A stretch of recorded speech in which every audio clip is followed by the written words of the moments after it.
Puppetry is part of the human spirit. It's hard for anybody to sit down for half an hour and watch commercial television without seeing a puppet, whether they know it or not.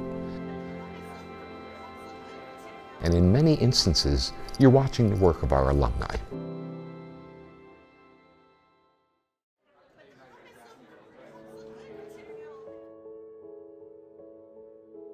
The UConn program in puppet arts is now 60 years old. Started by Frank Ballard, who was my teacher, and I took over the program in 1990. We are the only training program, degree granting program in puppetry in the United States.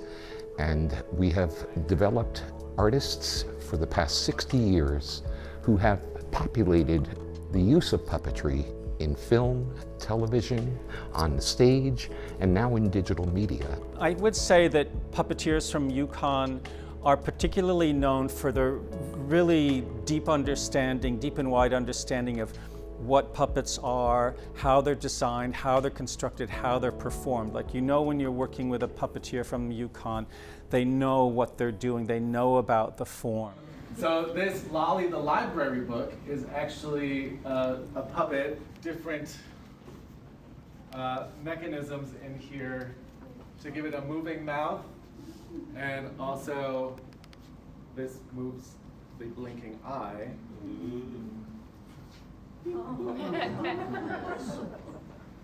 Noelle, I hope you're watching. No, she's not on social media.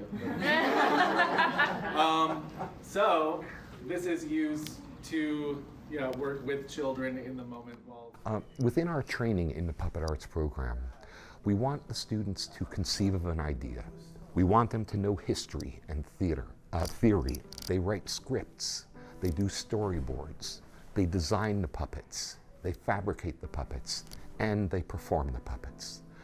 This helps them in their careers because being a puppeteer, it's a theatrical job, it's project by project, and I love it that a student can help one puppeteer fabricate a show. At the same time, they're performing another show in the evening and designing another show for the future. I love it when an alumni calls back and says, "Oh, Mary offered me this performance job, but it's the same time that John wants me to fabricate this show." And my response is usually, "I hope you have this problem for the rest of your life." This is the best story. This is the best puppet arts and Frank Ballard story ever. So I was working on Josephine. Are these shortened, these strings, from what the original performance was? Sure Because they were like... Yeah, you were 12 feet feet tall. strings. We had to climb way up this bridge, and so I was a sophomore in college. I was really young, and I was given this sort of leading role to play, and I was really struggling. And I was like, "Oh, Professor Ballard, what? I just can't do it. She doesn't look well." And he was ailing at the time from his Parkinson's, and it was starting to get quite pronounced, and that was sort of before they had good medications and everything. And so he was pretty shaky, and he decided he was going to go up on the bridge to show me how it's done. And we're all watching. I'm going, "Oh, what's this going to show me?" But then if you looked down at Josephine, she went,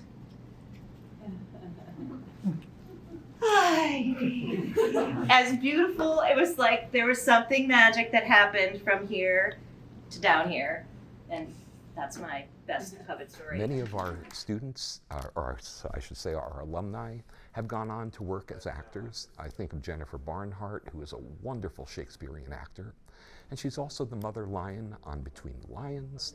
She's been in Avenue Q. She works on Sesame Street.